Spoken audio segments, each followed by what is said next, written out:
Hai, apa kabar lur? Semoga kalian dalam keadaan baik-baik saja. Kali ini aku akan review film berjudul Sinister Seduction.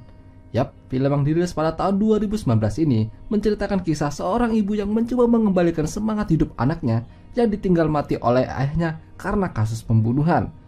Seorang misterius mencegat dan menikam ayahnya di tengah malam saat dia lagi asik jogging.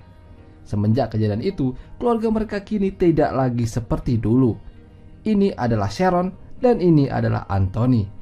Semenjak kehilangan ayahnya, Anthony mulai menunjukkan sikap yang kurang peduli dengan dirinya, bahkan dengan ibunya sendiri. Bahkan untuk berangkat sekolah saja dia tidak ingin jika tidak dipaksa oleh ibunya. Namun, Sharon tidak menyerah begitu saja, bahkan dia juga tetap akan mengusut pembunuhan yang terjadi pada suaminya. Untungnya, dia punya kenalan detektif yang bernama Teddy. Dia bersedia membantu Sharon untuk memecahkan siapa yang telah menghabisi nyawa suaminya itu. Bahkan, Teddy saja bisa menyadari perubahan sikap yang dialami Anthony.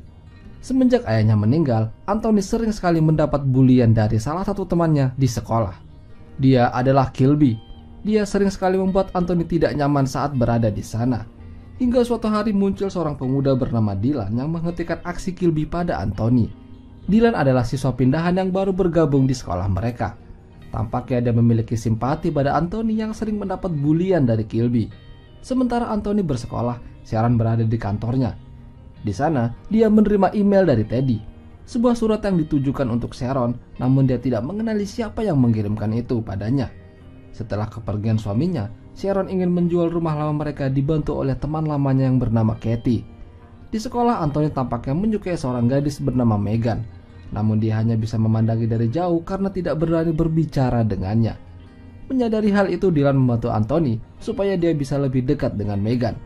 Bahkan hari itu Anthony diajak Dylan untuk berlatih football dan masuk tim sekolah.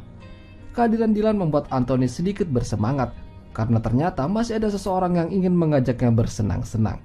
Meskipun di dalam tim ada Kilby, Dylan berusaha melindungi Anthony darinya. Bahkan setelah berlatih football, Anthony dan Dylan semakin akrab. Mereka saling ngobrol tentang kehidupan Dylan yang mirip dengan Anthony. Dia mengatakan kalau ayahnya juga telah tiada karena bunuh diri. Hal itu juga sempat membuatnya depresi. Namun dia tidak akan menyerah dan bangkit. Oleh karena itu dia ingin membuat Anthony bersemangat kembali. Di rumah, Sharon yang baru pulang tidak menemukan Anthony di sana. Dia khawatir terjadi sesuatu. Lalu tak lama Anthony datang bersama Dylan dengan menggunakan mobil mewahnya. Sharon tampak sedikit terkejut karena tidak biasanya Anthony pulang telat. Udah gitu dia membawa seorang teman. Anthony minta izin sama ibunya kalau malam ini dia akan menggunakan kolam renang untuk mengadakan pesta kecil-kecilan bersama teman sekolah. Mendengar itu, Sharon terlihat senang karena Anthony sudah bisa move on dari keterpurukannya. Tidak lupa, Anthony juga memperkenalkan Dylan pada ibunya. Seperti yang sudah dibilang Anthony, malam itu mereka mengadakan pesta kecil-kecilan di sana. Anthony juga mengenalkan Megan pada ibunya. Sementara itu Dylan izin sama Anthony untuk meminjam kamar mandi. Namun dia malah masuk ke kamar Sharon dan melihat foto keluarga mereka. Sampai akhirnya Sharon memergokinya berada di dalam kamar. Dylan berdalih kalau dirinya tersesat dan tidak sengaja melihat foto keluarga mereka. Dylan sedih karena dirinya juga kehilangan sosok ayah sama seperti Anthony. Yang awalnya curiga, Sharon jadi prihatin dan bersedih atas cerita Dylan. Anthony dan Dylan semakin hari semakin akrab. Bahkan Anthony diajari beberapa teknik bermain football. Saat bel istirahat sudah selesai, itu menandakan Anthony dan Dylan harus masuk kelas. Namun Dylan mengatakan kalau dirinya punya urusan lain yang lebih penting. Ternyata Dylan menemui Sharon di rumahnya yang akan dijual. Dylan mengatakan kalau pamannya sepertinya tertarik untuk membeli rumah itu. Sharon juga sempat terkejut kalau yang datang adalah Dylan. Jadi dia ingin berterima kasih padanya karena sudah membuat Anthony jadi lebih bersemangat lagi. Sharon mulai mengajak Dylan melihat-lihat seisi rumah dan ruangan-ruangannya. Dylan penasaran mengapa Sharon ingin menjual rumah kenangan bersama suaminya itu. Sharon hanya ingin melupakan masa lalu dan ingin menjalani hidup yang lebih tenang. Dia sudah cukup menderita. Keesokan harinya, setelah bermain football, Dylan mencoba membuat perhitungan pada Kilby. Secara tidak langsung dia mengancam Kilby untuk tidak lagi mengganggu Anthony. Jika tidak, dia tidak segan-segan untuk berbuat yang lebih mengerikan nantinya. Namun, tampaknya Kilby juga tidak begitu takut dengan ancaman Dylan. Dia menganggap Dylan adalah seseorang yang gila. Pagi hari di rumah Anthony, Sharon dikejutkan dengan kehadiran Dylan yang sudah berada di meja makan. Padahal Sharon saat itu hanya menggunakan dalaman saja. Dylan mengatakan kalau dirinya akan pergi jalan bersama Anthony. Jadi dia datang lebih pagi untuk menjemput Anthony. Siangnya saat Sharon kembali dari kantor, dia mendapati ada sebuah surat yang sama persis dengan yang ada di emailnya. Sharon semakin takut kalau ada seseorang yang sedang menterornya. Sharon mencoba memberitahukan itu pada Katie dan minta solusi. Katie merasa kalau surat itu mungkin berasal dari seseorang yang ingin menjatuhkan karirnya. Namun Sharon tampak tidak percaya akan hal itu karena dia tidak memiliki musuh. Hingga suatu malam Anthony memberanikan diri untuk mengajak Megan kencan dan berhasil.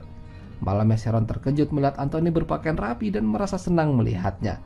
Dylan datang bersama Megan untuk menjemput Anthony. Namun dia tidak ikut mereka. Dia memutuskan untuk tinggal di rumah Anthony bersama dengan Sharon. Di sini, Dylan tampaknya mulai menunjukkan ketertarikannya pada Sharon. Mereka saling berbincang dan dia berhasil mengambil hatinya Sharon. Dylan ingin menghilangkan kesedihan Sharon dengan merobek beberapa lembar halaman buku yang dibuat oleh mendiang suaminya. Bahkan saat Sharon mandi, Dylan dengan berani mendatanginya dan mandi bareng hingga berujung permantapan. Untungnya pas Anthony pulang mereka sudah selesai. Saat di sekolah, Kilby kembali mencari masalah. Dia mendatangi Megan dan sambil mengejeknya karena sudah berkencan dengan Anthony. Dia yakin kalau itu pasti ada campur tangan dari Dylan. Dia mengatakan kalau sepertinya Dylan bukanlah pemuda yang baik-baik. Dia seperti merencanakan sesuatu.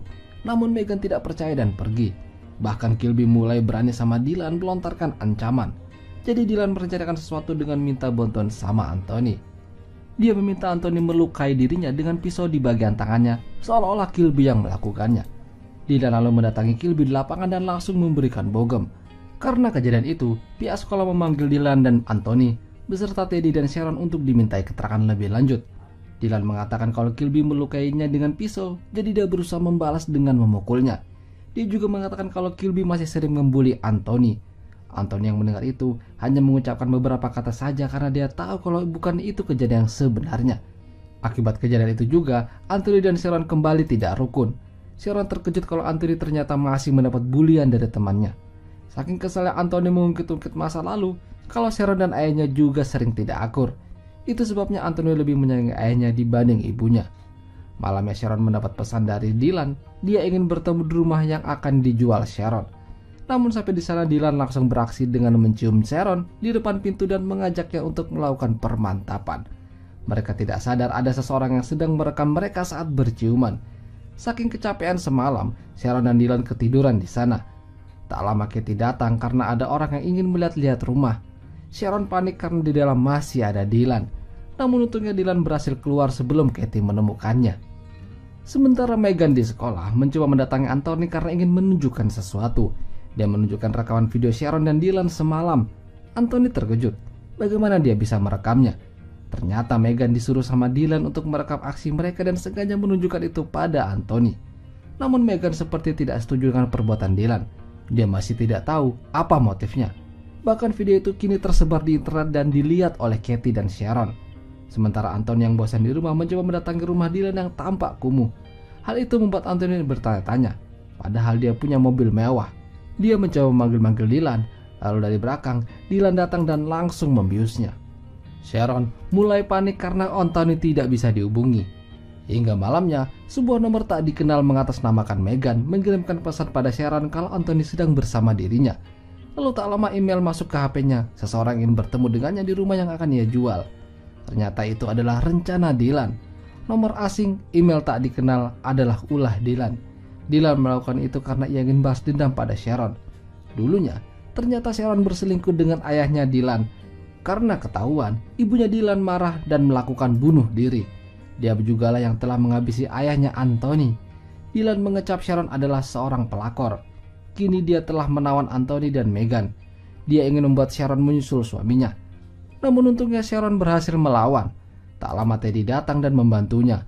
Sementara Anthony dan Megan diikat di sebuah pohon besar. Sharon tampaknya tahu di mana Anthony berada. Namun, sampai di sana Teddy ditikam dari belakang oleh Dylan hingga tersungkur.